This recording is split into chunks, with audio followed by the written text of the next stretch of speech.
It was about black culture and black enterprise in this city. And I remember after Katrina, they went to Houston, and Essence fell on his face. So we bring something to the table also. It's not like they're just bringing something to the table.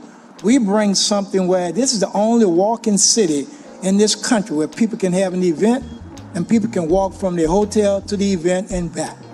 And so I don't think we need to compromise our position. We have Mardi Gras. We have the best controlled event, to the credit of the police department, the best in this country in the sense of crowd control. And Clean Zone used to be proximate to the event, like right in that little event. But we didn't stretch halfway across the city to shut people down. And like Councilman Thomas said earlier, the people who are not inside that Clean Zone, it's not us. It's not us. So if Essence is coming to be a party with a purpose for black folks to kind of like come up, this is not it. This is definitely not it. And we should hang up a not for sale sign on the door. Who is in charge of the city of New Orleans during the week of Essence Festival? Is it the mayor in conjunction with the city council representing the citizens of this city, or is it Essence? I think that question needs to be answered. You let them do a presentation. We asked to do a presentation, Mr. King, and you said there would be no presentations. You sent an email saying no presentations. You're not being truthful, Ms. Howell. I'm not being truthful? Is that what you said? What I'm saying is... All right, so I'm back with Essence and the local New Orleans government versus the people of New Orleans. This part of the meeting took place for at least 2 hours. If you missed part 1, you can find the link to the video below. In short, you have the Essence Festival take over half the city of New Orleans and control the business activities. Not just at the convention center and the Superdome, the 2 venues they leased for the festival, but they fought to pass legislation that would give them some exclusive control and even veto power over the local city government in several areas like downtown, the Central Business District, and the French Quarter, to name a few, from Chapatulas to Esplanade. And no, this is not just a few blocks. We're talking about large chunks of the city. And they didn't just want to control street vendors and other organizers, but they also wanted to have say over events in established brick and mortar businesses that's already there with leases, mortgages, paying taxes, and operating 365. And yes, they wanted this control during Essence Fest, before and after. Ultimate power for a whole week from July 1st to July 8th. So excuse me, just for clarity, I'm not saying serving. I'm saying if I'm serving Pepsi products, that means I'm a partner with Pepsi. And if Pepsi wants to come in and partner with me to do an event, I should be able to do that. Again, because I pay taxes, I pay rent, or whether I own this or I pay a mortgage or whatever, 365 days out of the year. Not just the 7 or 8 days, maybe 2 weeks that Essence is here. They should not infringe upon my right to do business with whom I want to do business with. Understood. They do business within the quarters and within the downtown district. If let's say Esplanade Avenue is on there, I know that's on there. But if I have a restaurant on Esplanade, and again, if I'm serving Pepsi, I have a partnership with them.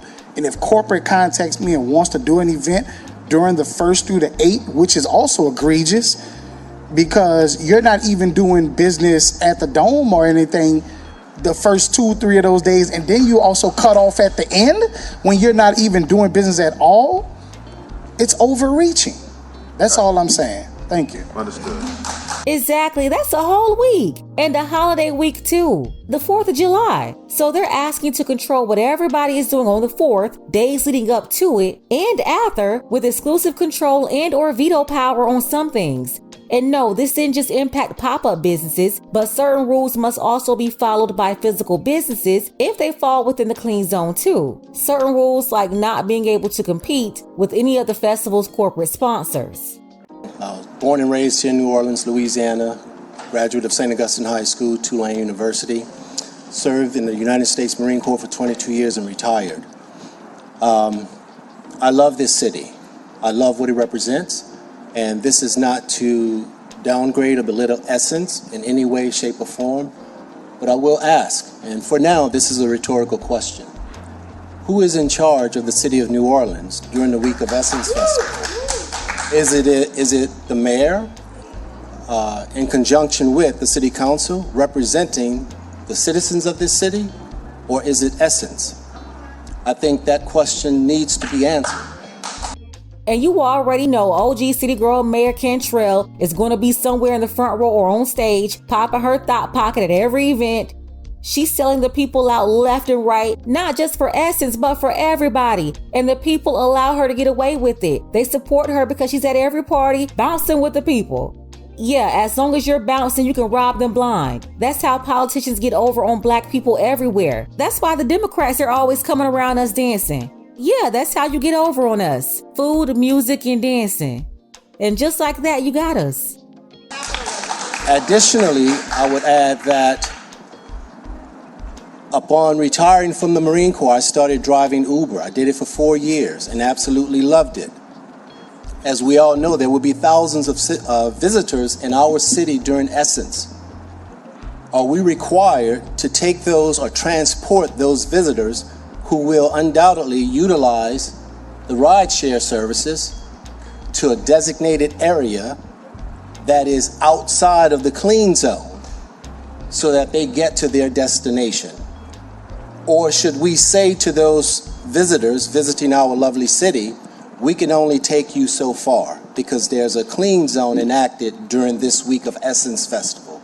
So I go back to the question I just asked. Who is in charge of the city of New Orleans during the Essence Festival? Thank you for your time. Excellent question. Who's really in charge? A perfect example of a clean zone that I seen adjusted and that worked for the people in the corporation was Jazz Fest this year. I was able to see people do commerce right in front of Jazz Fest. They let them sell everything but alcohol. Textiles, food, beverages, give out stuff. It was amazing. In the streets, on the sidewalk, everybody was making their money.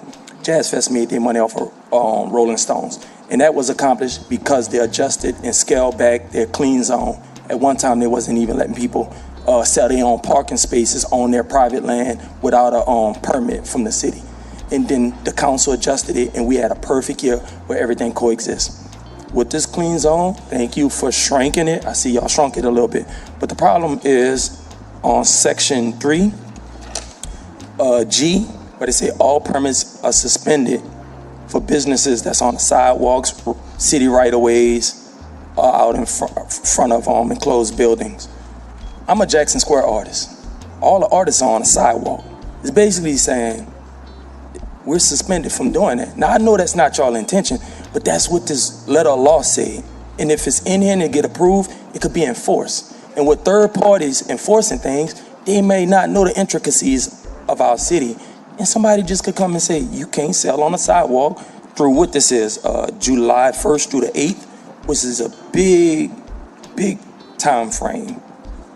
And people can't even give out beverages or samples in this clean zone. An upcoming business or something probably could benefit off the crowd or something. Long story short, I'm gonna say this, I love the Essence Fest. It's my favorite time of the year, and it's not because of monetary gains. Because honestly, my business, for some reason, it don't make money selling art. We just don't make that much money on Jackson Square from Essence Fest. So I just go spend all my money at Essence Fest, buy extra tickets, and give them away to my family and friends. I love y'all event, but this is too much in a city that has so many other things going on. Please reconsider Section 3, B and C, and also G. Thank you very much.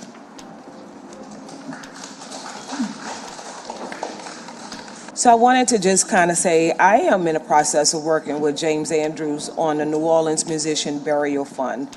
And we are trying to seek remedies on how to raise money and introduce this to New Orleans and tourists as well.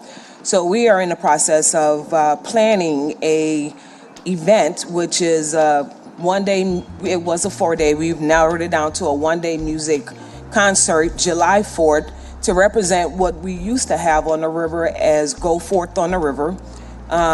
With the clean zone, we're unable to do this without asking permission from Essence to be able to do so. Riverwalk is a very, we do a lot of business, we pay a lot of taxes, and we work with you all on a lot of issues and a lot of things that go on in the city. One of the other things I wanted to kind of touch on, I have been trying to work with Essence. I've had phone calls. We were communicating by email. As of recently, it has no emails is being answered, and they're just not willing to, I guess, at this point, even work with us on it. We asked for them to partner with us and help the culture, the music culture, which is what Essence is, right? And I guess now it's falling on deaf ears. Also, I just want to say the original intentions behind the Clean Zone was to protect the brand of a specific event, not to stifle all other businesses and events in downtown New Orleans. I understand the importance of protecting the Essence brand, but not at the expense of other vendors and events that bring vibrancy and diversity to our city. I am respectfully requesting that Spanish Plaza specifically, so I am able to work with a nonprofit organization to host an event, be removed from the Clean Zone altogether. She is 100% right. She's speaking about the event they wanted to have at the Riverwalk, and I'm just baffled. Why would they have to get permission from Essence to do their own event at the Riverwalk? That's not the Superdome or the Convention Center.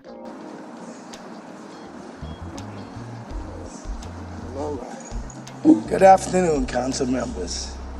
Thank you. And I'm here to represent the New Orleans Musicians Burial Fund.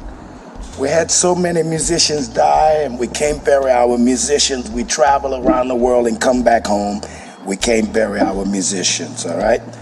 So we need to have this burial fund for the future generations of our musicians that's born and raised here in New Orleans. And we are asking you to partner with us to do this concert at the Riverwalk, because our culture is so important to our city, our music, it's all we got. And we're not asking to use Essence brand in no kind of way. We're not trying to be associated with Essence. We want to preserve our culture here in New Orleans, and we want y'all to partner with us, and thank y'all. They wanted to host that event on the 4th of July, but couldn't do it without Essence giving them permission. And it's not like they didn't try to speak with Essence. They got in contact with them and emailed back and forth before Essence completely ignored them, putting them on ice. One of the things I want to talk about specifically is your own constitution. That's the city charter. We have a city charter here for the Home Rule Charter that provides that you, the City Council, have the exclusive power to legislate. So if you look at Section 3-101, Paragraph 1, all legislative powers of the city shall be vested in the council. That's all. It's not the executive branch. It's not the administration. We have a separation of powers here, and it's certainly that legislative power cannot legally be delegated to a private company. Let me say that again. You cannot delegate the legislative authority that you have under the city charter to a private company. What this ordinance does is very simple, and this is the heart of it. What it does is it lets a private company, in this case it's Essence, but it could be any private company if you're going to do this again, and I urge you not to, they get to approve what is a lawful act and what is an unlawful act.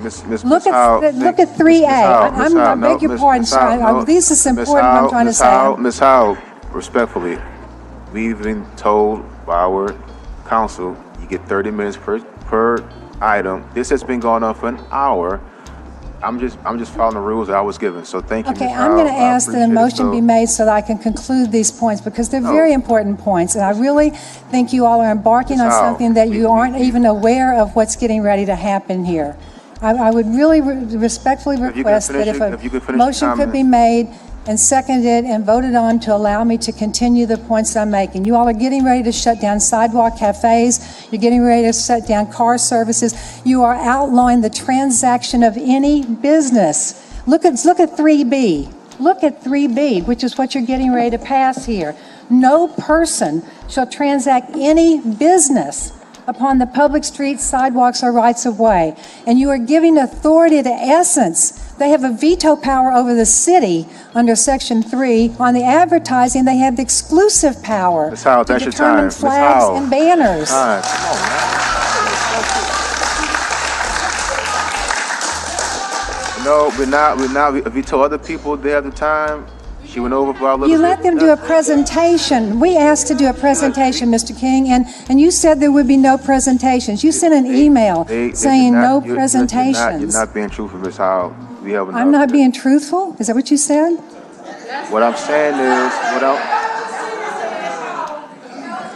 saying is, they've been requested by the council to come up and answer questions that the council had. No one is allowed to do presentations to respond. Everyone gets 2 minutes. That's what I'm saying, Ms. Howell, and you know that. Can I make one observation on that? If you look right above that, the Section 3. This is not a back and forth. I'm sorry, Ms. But Howell. it gives We have to keep Essence the the council veto rules. power. This is we a have to get crime. this- Y'all are making Ms. this a Howell, crime. This isn't a back and forth. Your public comment period is over. Thank you. All right, well, I'm... Ms. Howell, yes. we're getting ready. Since we have amendments now, why don't we just amend them out of having any say Thank you. whatsoever? Thank you. That would solve the problem. That would solve one of the problems. So for me, the amendment's very important. It's not a small thing because it demonstrates the power of writing. This is where the power of the lawyer lies, in the pen. And who writes things matters a great deal. So one of my ongoing arguments with you, the council, is you have too small staff. JP and I were in his office. We were talking about too small staff. I'm not going to beat the drum too hard right now, but the bottom line is you don't need just staff who can read stuff. You need staff who can write stuff. And one of my ongoing disagreements with Councilperson Harris, with RD&I, is that we gave up the right to write anything. RD&I gets the right to write, and we don't. And I see this again and again where we are reacting to the writing of others, and the others are intelligent, hardworking lawyers who are paid money to write things for their client. They're not middlemen who are trying to balance the community's desires or anything else. We need a stronger legislature. We need a stronger legislative body. You need to hire auditors. You need to hire accountants. You need to hire a couple more lawyers so that a couple individuals doesn't carry the whole weight. And you need to become co-equal in the money you spend on yourselves and stop doing stuff on the cheap. Yeah, all these crooked, corrupt politicians, they're getting paid. That's why they allow all this to happen to the people. And another good point, if everything is being written in the language provided by Essence, then the city is always playing defense for one, and everything is going to be written by lawyers who's writing everything up in the best interest of their client. In this case, it's Essence. And they have no responsibility to care about the best interest of the people.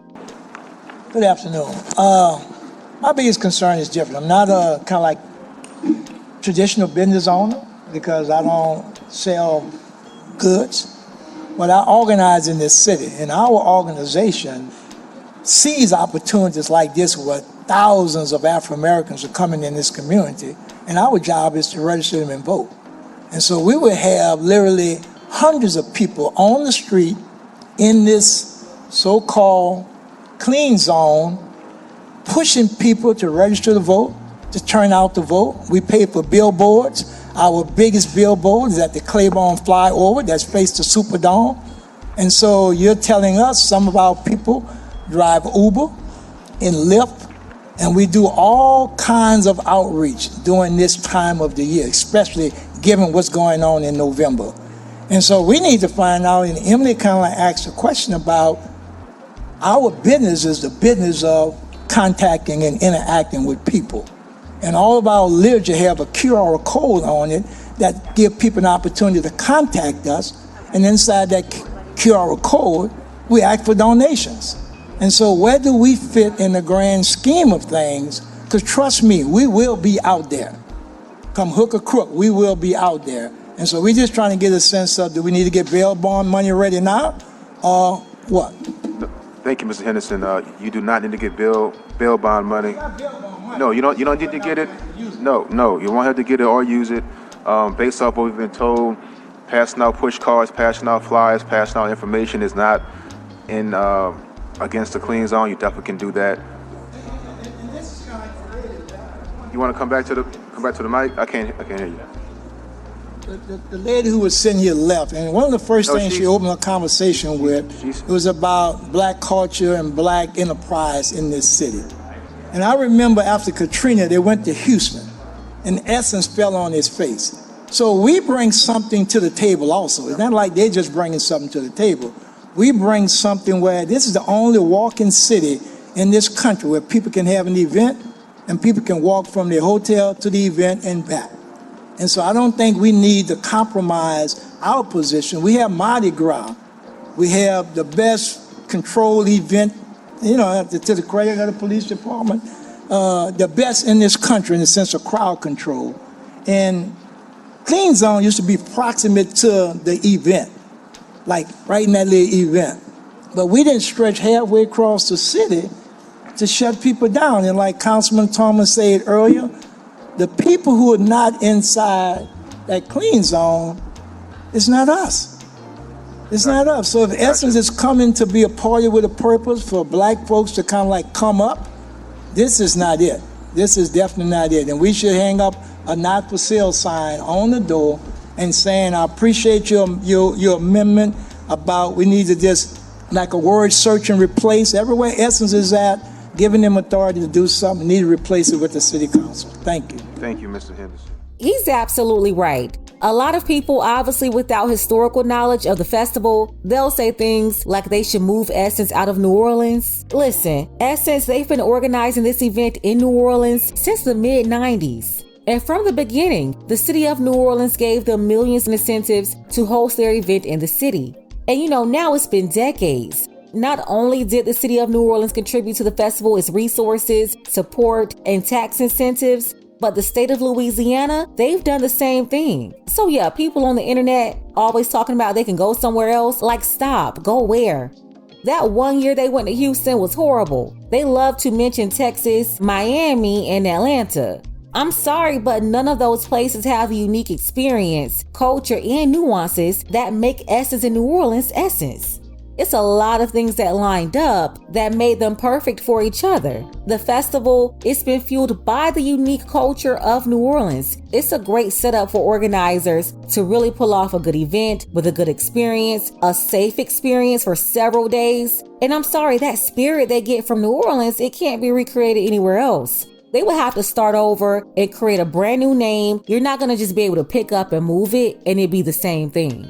It's like them saying they're not having Mardi Gras in New Orleans anymore, and they're going to shut down Atlanta for 6 weeks and have Mardi Gras there. Like where? On the downtown connector? No way it's happening at Lakewood, Stockbridge, Cobb County, or the Georgia Dome. The logistics, everything about it just sounds like a nightmare.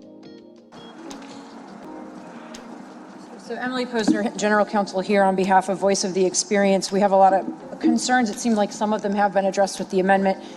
It was very difficult to discern the amendment without a paper copy, so I would like a clarification if Section 3B has been modified at all. It's just a one-sentence line that says, "No person shall transact any business upon the public streets, sidewalks, or right-of-way."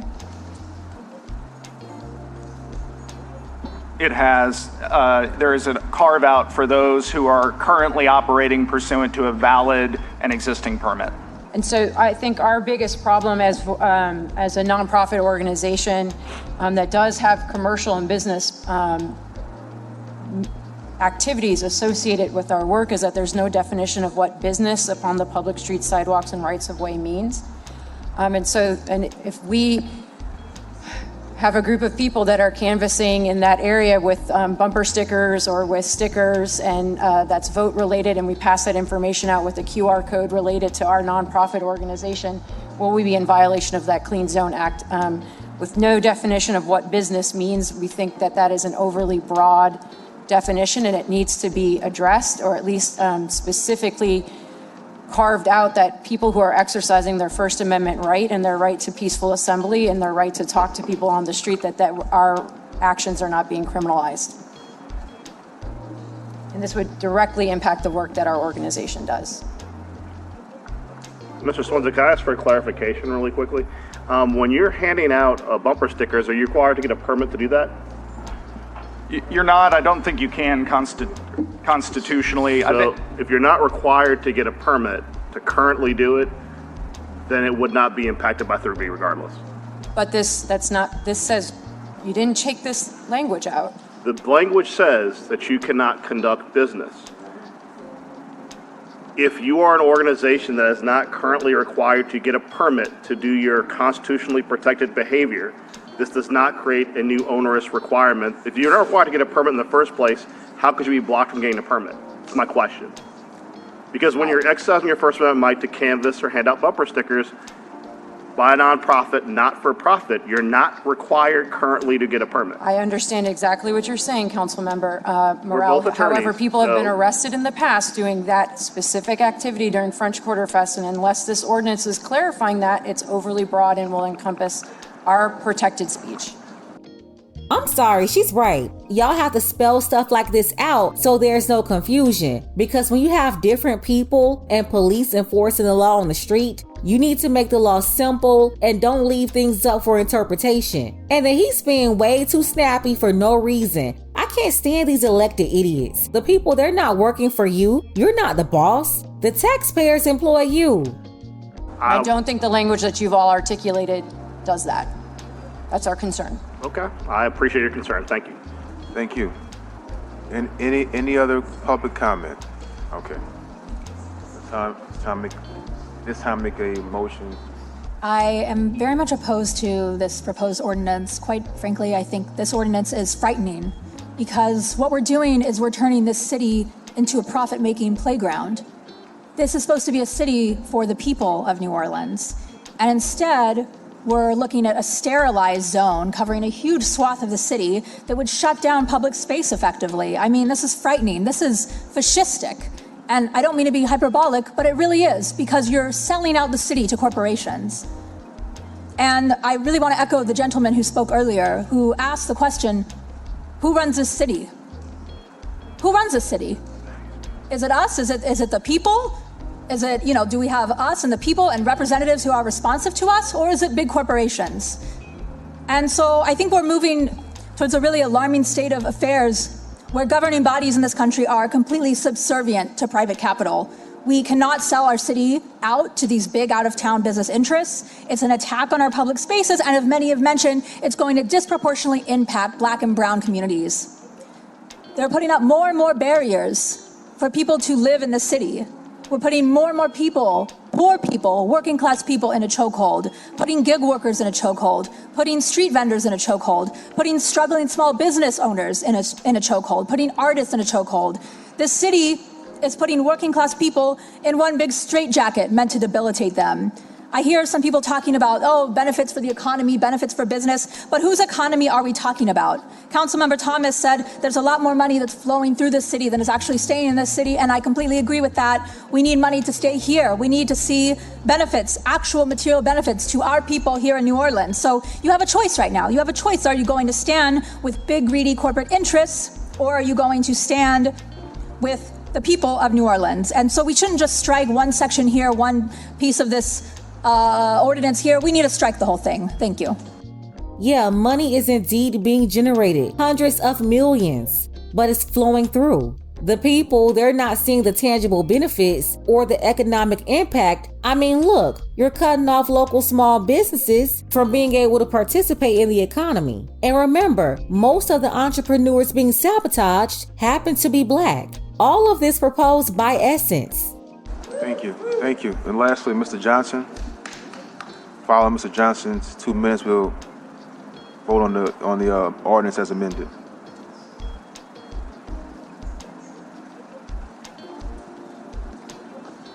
Thank you for your time. I appreciate it. Just wanted to ask a question in regard to Section 6. It says no other outdoor events or festivals open to the public shall be permitted to take place in a clean zone area during the dates of Essence Festival, Monday, July 1 through July 8. In regards to Ms. Jenkins, her comments regarding the Riverwalk, I don't necessarily think that it's right for her or for anyone who wants to host an outdoor event to have to go to Essence and ask them for permission. So I was just wondering if that's something that can be reconsidered, something that maybe an amendment can also be provided on, and that's Section 6 where it says no other outdoor events. It just restricts, it's a gross use of I should say, misuse of authority. So I just wanted to know if that will be considered. I encourage you all, I just want to personally say that I enjoy Essence. I think the city enjoys Essence. For the most part, everyone enjoys Essence. We want Essence here. We just don't want it at the marginalization and disenfranchisement of local businesses. But everyone welcomes Essence. We enjoy it. It's a great time, and they've done a lot of wonderful things in the city throughout the years. It's just that we don't want local businesses to be marginalized and disenfranchised, and their business activities to now be criminalized. That's what the ask is, but it's not to not have Essence here. It's just making sure that it's done in a fair and equitable manner. Thank you. Essence is way out of order. I saw one viewer said that she went for the first time and she was wondering why she didn't see any street vendors. She wanted to experience the whole culture in the French Quarter and other places, but she didn't see anything out there. Well, that's because of Essence. The city council passed this large clean zone that wiped everybody out around the area. They couldn't have any outdoor events, no vendors, nothing. So you really didn't see anything until you got to the convention center or if you went inside the Superdome. But the normal action that you will find around the city was significantly reduced or completely eliminated, and it was just really bad for the local businesses that's operating in the city 365, not just for a couple of days. To me, this was really bad. I think they should definitely be held accountable for this. Essence obviously super hypocrites, but the residents should vote the city council out along with the mayor. It's time for all of them to go. Let's go ahead and get the conversation started. I want to send a big shout out to everybody supporting the channel. One time for Donald, Whitney, L. Smith, Emmanuel, and Christine. Don't forget that you can support this channel as well. Links to Cash App and PayPal are below. Ladies, fellas, want a balanced analysis, want the truth from a woman's perspective? Then you're going to want to subscribe to this channel and don't forget to like and share.